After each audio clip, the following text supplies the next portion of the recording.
누가복음 13장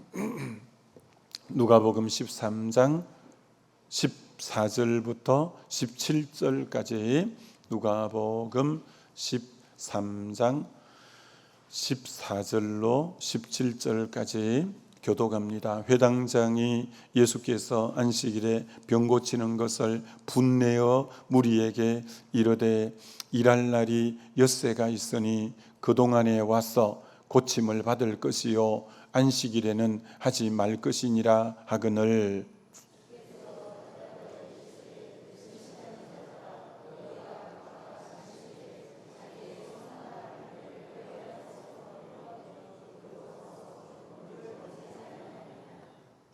그러면 18해 동안 사단에게 매임받은 이 아브라함의 딸을 안식일에 이 매임에서 푸는 것이 합당하지 아니하냐.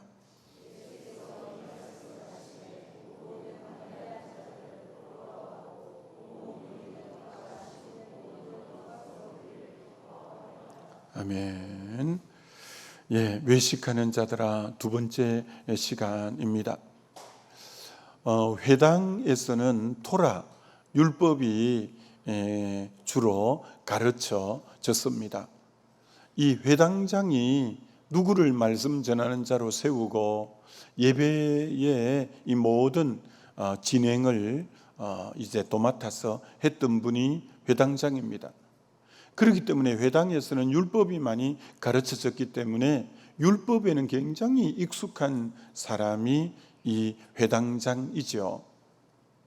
그런데 정작 오늘 율법의 문구에 매여 있고 안식일 날 그 소도 물을 주기 위해서 매인돼서 풀어서 물먹이로 나오는데 이 아브라함의 딸이 18해 동안 사단에게 매여 있는 걸 안식일에 풀어주는 게 뭐가 잘못이냐라고 이제 주님이 대답하는, 그래서 예수님이 이 외식하는 자야라고 회당장에게 질책하는 장면입니다.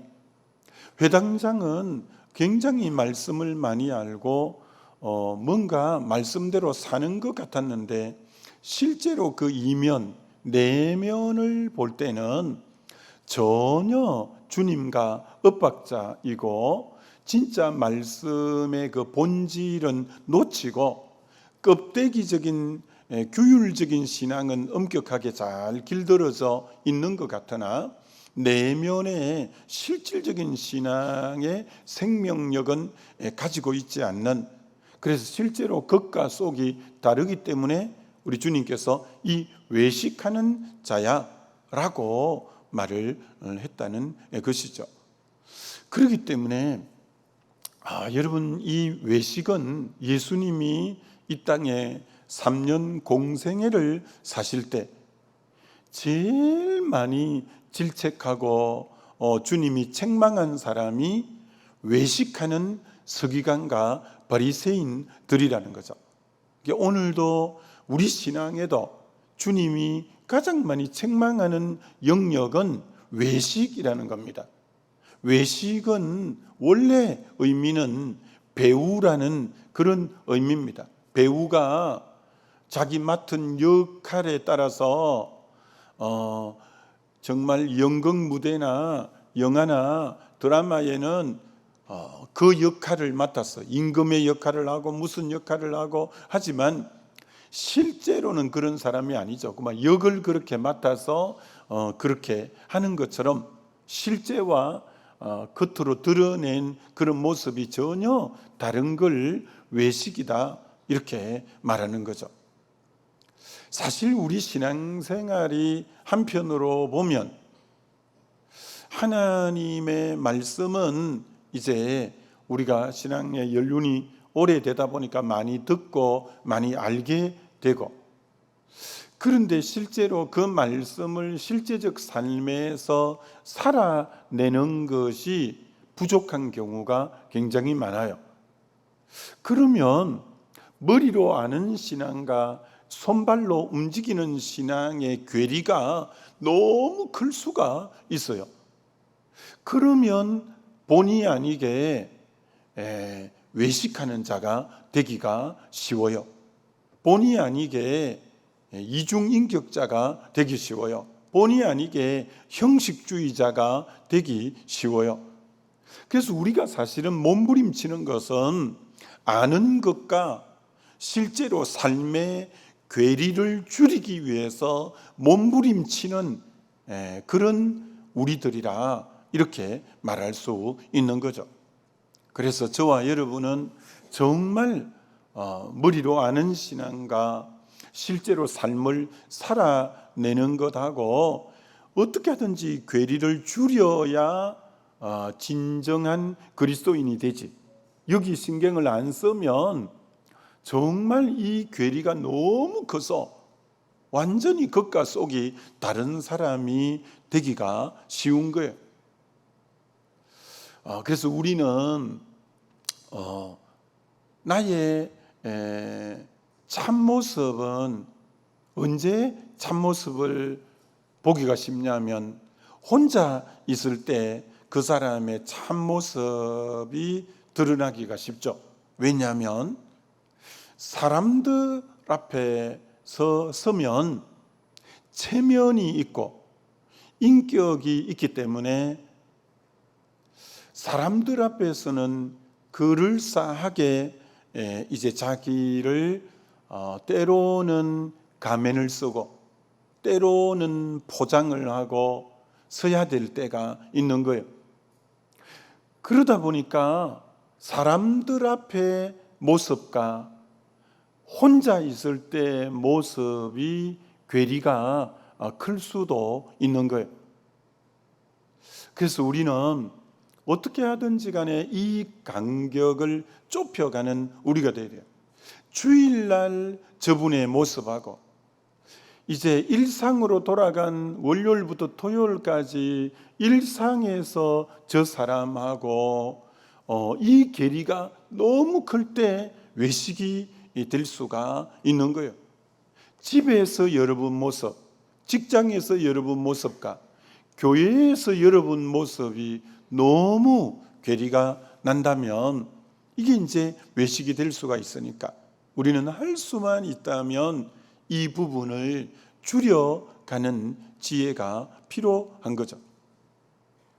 이스라엘 유대인들이 로마서 2장에 율법을 그들이 받은 자로서 율법을 자랑하고 두 번째는 율법을 가르치고 그들은 율법을 받은 자라고 자랑했대요.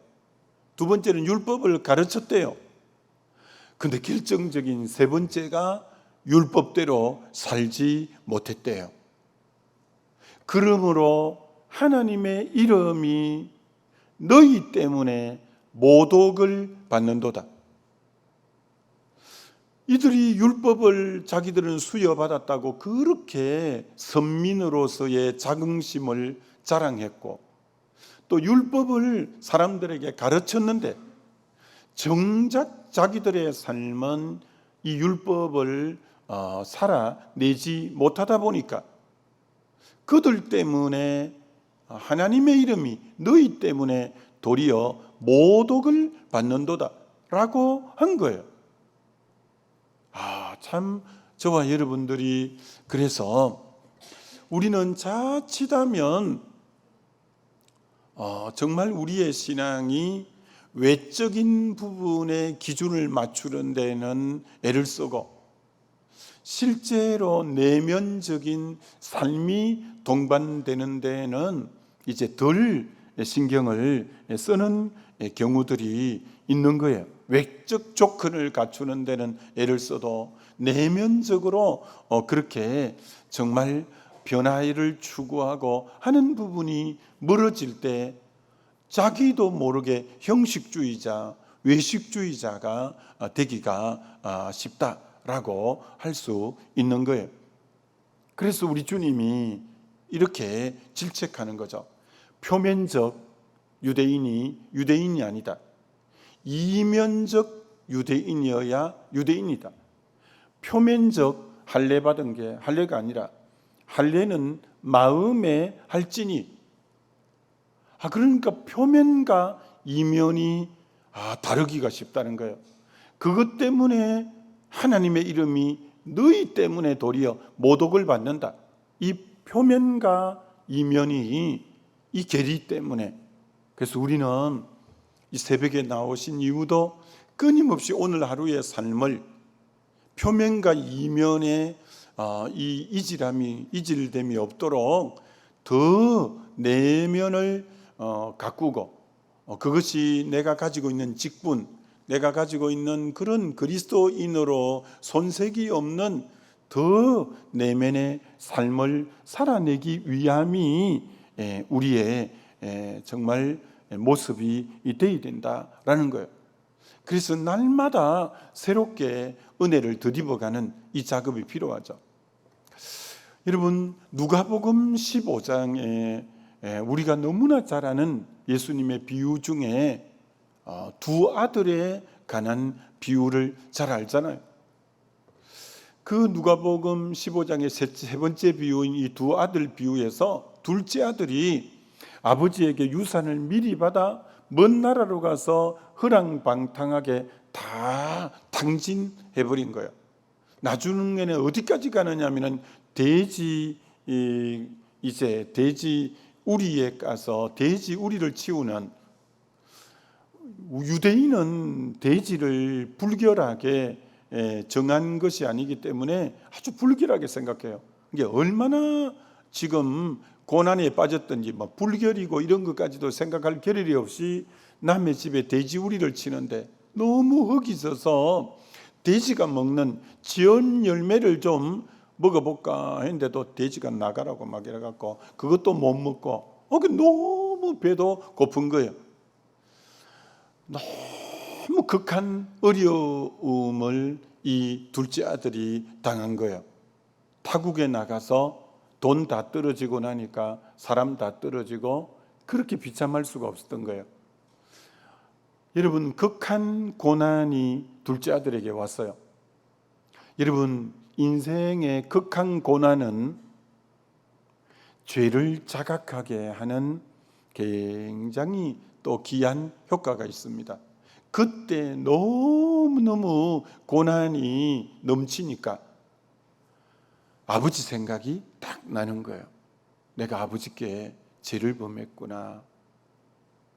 그때서 아버지께 죄를 범했다는, 하나님이 때로는 삶에 고난을 주시는 이유는 죄를 못 깨달으니까 고난을 주어서라도 너 죄, 이런 죄인이야 라는 걸 깨우쳐 주려고 하는 거죠.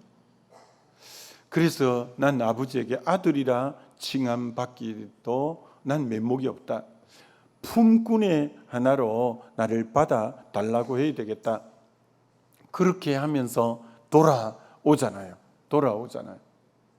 아버지는 이 아들이 집 나간 그때부터 늘 동구 밖을 쳐다보고 있었는데, 저기 딱 비척거리면서 오는 모습이 그 아들, 자기 아들의 모습이에요. 그러니까 연세가 드신 분인데 쫓아 먼저 나가서 얼싸안고 제일 좋은 옷을 갖다 입히고 신발을 신기고 반지를 끼우고 살찐 송아지를 잡아 잔치를 베풀면서, 이 아들은 잃었다가 찾았다, 그리고 죽었다가 살았다 하면서 그 감격을, 기쁨을 주체할 수 없어서 마을 사람들을 불러 잔치를 배설하는 거예요. 근데 그날도 그 집의 큰아들은 밭에 일하러 갔다가 늦게 마을 어귀에 들어왔더니 마을에 풍악 소리가 들리는 거예요. 누구 집에 잔치하나? 그래서 마을 사람에게 도리어 물어본 거예요. 어디 누구 집에 잔치해요? 무슨 소리냐고. 당신 동생이 돌아와서 아버지가 너무 기뻐서 마을 사람들 불러서 지금 잔치하는 거 아니냐고. 자, 그러면 여기서부터 큰아들이 문제예요. 그러면 이 큰아들이 바로 된 아들 같으면, 야, 동생이 돌아왔구나, 아버지가 동생 나간 그때부터 단잠을 못 이루고 늘 정신 나가신 분처럼 허공을 쳐다보고 늘 밤에도 문을 옳게 안 잠그고 동생 혹 잘 때 돌아올지 모른다고 문 열어놓고 주무시고 그랬는데, 그렇게 아버지가 맥이 없어서 그러셨는데 이제 동생이 돌아와서 아버지가 얼마나 기쁠까. 이게 이제 정상적인 아들의 반응인데, 이 아들이 살찐 소를 잡아서 잔치를 벌였다는 얘기를 듣고는 화를 버럭 내는 거예요. 자, 화를 내면서 하는 말이 뭐냐면, 나에게는 염소 새끼도 한 마리 안 주더니 저 방탕한 일을 한 저 아들을 위해서는 살찐 송아지를 잡아 잔치를 베푼다고. 너무 화가 나고 섭섭한 거예요. 그때 아버지가 그 얘기를 들은 거예요. 아버지가 그 얘기를 듣고는 내 것이 다 너 것이 아니냐. 자, 여기 굉장히 중요한, 아버지가 큰아들을 생각하는 거하고 큰아들이 아버지를 생각하는 게 천냥지 차이라는 거예요. 아버지는 큰아들에게 내 모든 것이, 이미 둘째 아들은 자기 유산 받아갔기 때문에 내게 다 네 거 아니냐, 경상도면 내끼 네 끼다 이건데, 내게 네 끼인데 이 아들은 염소 새끼도 한 마리 안 줬다는 거야. 자, 여러분, 여기서 굉장히 중요한 거예요. 여기서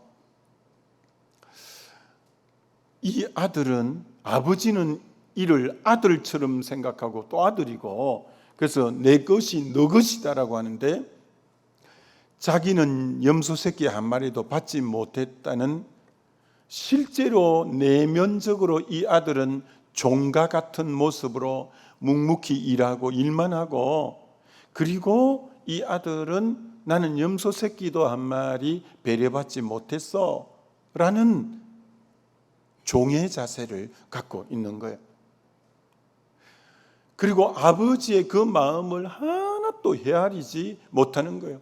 아버지의 풍성함을 이 아들은 하나도 누리지도 못하는 거예요. 이게 완전히 이 아들은 아들 같으나 종같이 사는 거예요. 아버지는 아들이라고 생각하는데 이 아들의 삶의 자세는 종인 거예요. 난 아무것도 못 받았다.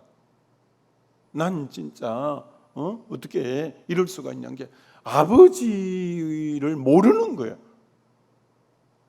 여러분, 요한복음 15장 2절에 무릇 내게 붙어 있어 열매 맺지 못하는 가지는 재해 버리시고. 이 아들은 아버지에게 붙어 있는 것 같았어요.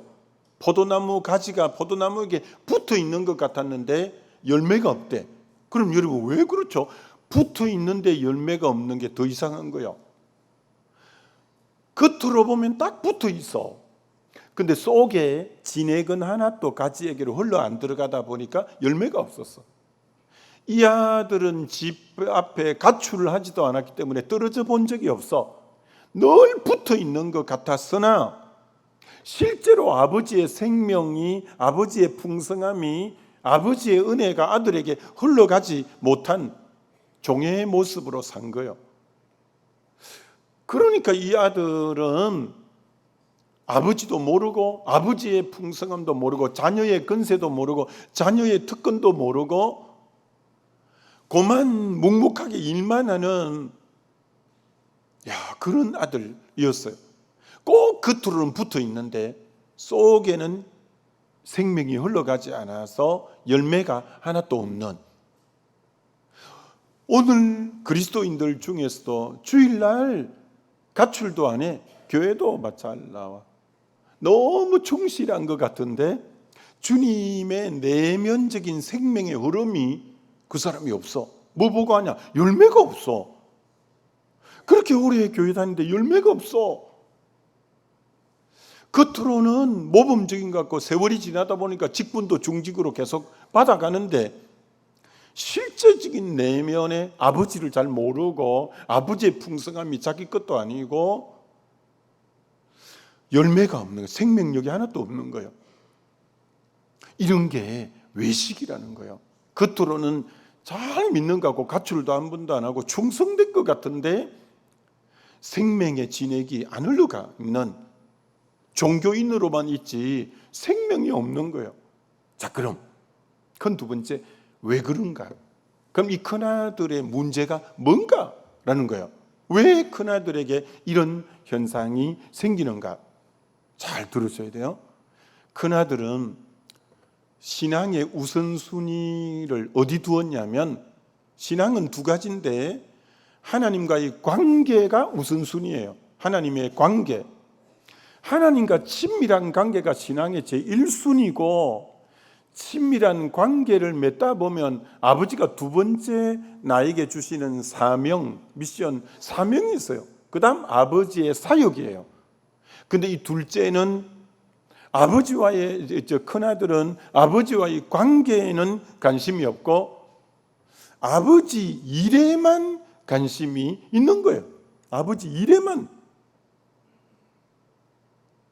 그러니까 일에만 관심이 있는 거예요. 그러니까 오늘 막 화를 푹푹 내는데 꼭 누구 보는 것 같냐면, 누가복음 10장에 베다니촌의 마리아 마르다 집에 예수님이 방문하셨을 때 마리아는 주님의 발 앞에 앉아서 아버지와의 관계, 예수님과의 관계, 친밀한 관계, 말씀을 청종하는 우선순위가 거기 있는데 마르다는 거기 관심이 없어. 말씀에도 관심이 없고 주님과의 관계에도 관심이 없고 부엌에 가서 음식 장만하는 사역에, 일에 관심이 있는 거예요. 일에 관심이 있고 은혜가 아님하다 보니까 심령이 말라 들어간 거예요. 그러니까 방문을 휙 열고는 예수님, 그 동생 좀 나가라 해서 좀 일 좀 그대로 주라 하시자면 막 짜증을 내고 불평을 하는 거예요. 은혜가 없으니까 일만 하니까 쉽게 화내고 쉽게 원망하고 쉽게 불평하고 이래요. 이런 사람이 교회도 있어. 일은 되게 열심히 해. 불평도 제일 많이 해. 원망도 제일 많이 해. 왜? 주님과의 교제, 친밀함에 은혜가 심령에 물된 동산 봉안샘처럼 있어야 그 은혜를 머금고 사역을 해야 감사함으로, 기뻐함으로, 은혜로 즐겁게 할렐루야 하면서 할 건데, 심령은 바싹 말라서 종교적인 의무감으로 율법적인 것으로 일만 하니까 이렇게 바싹 말라 있는 그런 모습이 된 거예요. 우리 하나님이 그럼 원하시는 것은 뭐냐? 나는 너에게, 아버지가 이 큰아들에게 원하는 것은 나는 너에게 일을 먼저 하는 그걸 원하는 게 아니라 나와 교제하고 내 마음을 헤아리고 내 뜻을 알고 나와 친밀한 교제가 내가 원하는 거야. 근데 아버지의 원함을 전혀 몰라. 오직 막 밥 먹으면 또 찌개 찌고 나가고 막 이렇게 나가는 거예요. 일만 알지 교제를 몰라. 아버지의 원함이 뭔지를 몰라. 주님이 자기가 원하는 제자들을 부르시고 먼저 자기와 함께 있게 하시고 그 다음 전도도 하고 귀신을 쫓아내는 사역은 항상 두 번째인데, 사역보다 사귐이 우선인데도 오늘 이 큰아들은 사귐이 아닌 사역에만 관심이 있다 보니까 마음이 그렇게 거칠어진 거예요. 여러분, 그래서 정말 교회에서 아버지와의 관계에는 관심이 없고 아버지 일에만 관심이 있는 이런 교회 분들이 있다고요. 그럼 그분들은 인격은 어떠냐? 성품은 어떠냐? 아주 거칠어요. 그리고 아주 개팍해요. 아주 인색해요. 아주 깐깐해요. 더 맺지? 아니, 하여튼, 아니 꺾고, 더 들었고, 더 매시 꺾고, 아들 매치 지사하고 우리 대학 다닐 때 그 CCC에서 맨날 그 김중건 목사님이 아들 매치라고 그래서 인격이 아들 매치가 되면 안 된다고. 안이 꺾고 아들 더럽고 아주 매치 꺾고 아들 매치 지사하고 이렇게 되면 안 되잖아. 그러니까 주님과의 교제가 없고 사역만 하니까 인격은 뒤틀려 버려 갖고 사람이 신앙생활은 그렇게 오래 하고 중직인데 사람이 개팍한 거요. 사람이 아주 인색한 거요. 아주 사람이 깐깐한 거요. 아주 허물만 집어내려고 하는 거요. 왜 그런 형태의 한국교회 중직자가 그런 성품을 가진 사람이 많은 이유가 뭔지 아세요? 아버지와의 친밀한 교제에는 역점을 기울이지 않고 교회를 오래 다니다 보니까 교회 돌아가는 일머리는 잘 알고 교회 흐름을 잘 아니까 이런 훤한데 아버지와의 친밀함이 없다 보니까 심령은 말라 들어가는데 일만 하니까 일이 잘 안 될 때는 성질을 내고 이러는 거예요. 그래서 부담스러운 거야. 이런 일꾼이 이런 일구나. 여러분 그러면 안 돼요. 여러분은 신앙의 연륜이 많을수록 아버지와의 친밀함은 아버지의 성품의 특징이 에베소서 2장 4절에 긍휼에 풍성한 하나님이 그 크신 사랑을 인하여 아버지의 두 성품은 긍휼과 사랑이에요. 그래서 긍휼과 사랑이 많은 아버지와 친밀한 교제를 하는 사람은 사람을 볼 때 긍휼히 여기는 마음 그리고 사랑의 마음이 뚝뚝 떨어질 때 세월의 신앙 연륜이 갈수록 참 사랑이 많고 긍휼이 많은 거예요. 그럴 때 덕이 되고 은혜가 되는 거죠. 또 예수님하고 교제를 많이 한 사람은 예수님은 내 마음이 온유하고 겸손하니 내 멍에를 메고 내게 배우라. 주님하고 친밀한 교제를 한 사람은 사람이 그렇게 온유할 수가 없어. 따뜻할 온자 부드러울 유자. 사람이 그렇게 따뜻하고 부드러워. 온유하고 겸손. 그렇게 참 교회 일을 많이 하시고 그렇게 헌신과 헌금을 많이 하지 그렇게 겸손할 수가 없어. 왜? 주님의 성품을 닮아가니까. 그러기 때문에 여러분 아버지와의 친밀한 교제, 예수님과의 친밀한 교제가 우선인 사람은 그분하고 같이 있으면 마음이 그렇게 평안할 수가 없어. 그렇게 안정감이 될 수가 없어. 10분만 그분하고 앉아서 교제하고 있는데도 내 안에 영이 살아나는 걸 느끼겠어. 생명력이 있어. 너무 좋은 거예요. 근데 그렇지 않는 분들은 저분 온다 하면 전부 딴 골목으로 들어 이러면 안 되는 거야. 가까이 하기에는 너무 먼 당신처럼 왠지 거리감이 있고 부담스럽고 그리 되면 안 되는 거야. 여러분이 꿈꾸는 참 신앙인의 모습은 신앙 연륜이 많아질수록 이 주님과의 교제에 관심이 많아서 정말 사랑과 긍휼이 많고 온유와 겸손하고 그분하고 있으면 은혜가 늘 되어서 그래서 정말 가까이 하고 싶은 이런 인격이 되어야 되는데 왠지 모르게 종교인이 딱 돼가지고 가까이 가기에는 좀 부담스럽다 말이야. 조금만 실수가 있으면 금방 막 그 길 지적하고 하는 참 이제 그렇단 말이야. 여유라고 배려라고 이런 건 찾아보기 힘들단 말이야. 늘 고함 지르기를 잘한단 말이야. 일이 되면 되겠어요. 여러분 그런 개팍한 종교인을 만들어내는 데가 교회가 아니죠. 그래서 여러분은 정말 이 신앙이 자칫하면 아버지와의 관계보다 아버지의 일에 관심을 많이 두다 보면 이상한 이제 괴물 같은 이제 종교인이 만들어지기 쉬우니까 여러분은 꼭 그러지 말고 주님과의 관계에 역점을 기울임으로 신앙생활을 하면 할수록 누구나 겨자씨가 큰 나무가 되어 공중의 새들이 서로 깃들려고 하는 것처럼 그분의 그늘 속에 머물고 싶다. 이렇게 돼야 되는 거죠. 여러분 이제 우리 교회, 우리 지방에서 교단적으로도 그렇지만 큰 교회잖아요. 어제도 그 목사님들 모임이 있었지만, 그럼 제가 나이가 그 속에서는 중간밖에 안 돼도 식사를 하고 나면 내가 맨 먼저 일어나서 우리 교회 물론 이름으로 내가 식사를 살려고 하는 거예요. 왜 그 작은 교회들도 있고 하는데 거기에 규모에 맞게 내가 그들을 섬기는 위치로 가야 될 거 아니에요. 그렇기 때문에 그래서 어른 노릇 한다는 게 결코 쉬운 건 아니에요. 그저그만 대접받는 게 아니라 이 위치에서는 우리 교회가 이러니까 내가 도리어 섬기는 위치로 나가야 되겠구나. 그런 마음을 가지죠. 이번에 다음 주에 이제 또 성지순례를 갈 때에도 그래도 우리 교회가 제일 크잖아요. 그래서 또 내가 그래도 밥이라도 한번 사야지. 항상 어디 갈 때 우리는 섬겨야지, 베풀어야지, 이런 자리지. 누가 좀 안 섬겨주나, 누가 좀 몰라주나 이러면 안 돼. 우리는 어디 가도 내가 좀 섬기는 자리에 있어야지, 내가 좀 베푸는 자리에 있어야지.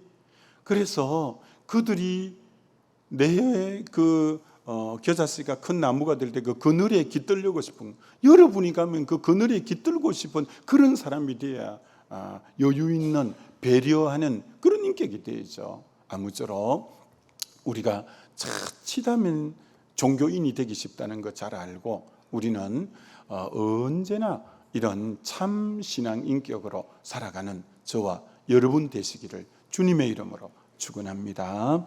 우리 기도하면 좋겠습니다. 이 시간 우리 기도할 때 정말 하나님, 자칫하면 외식하기 쉽고 자칫하면 나도 모르게 이중인격자가 되기 쉽고 이 겉과 속이 괴리가 많아지기 쉬운데 아버지와의 관계에 역점을 기울이고 내 속에 늘 은혜를 머금고 있으므로 절대 드러나는 모습이 그런 모습이 되지 않도록 주님 붙잡아 달라고 우리 주여 한번 부르고 기도합니다.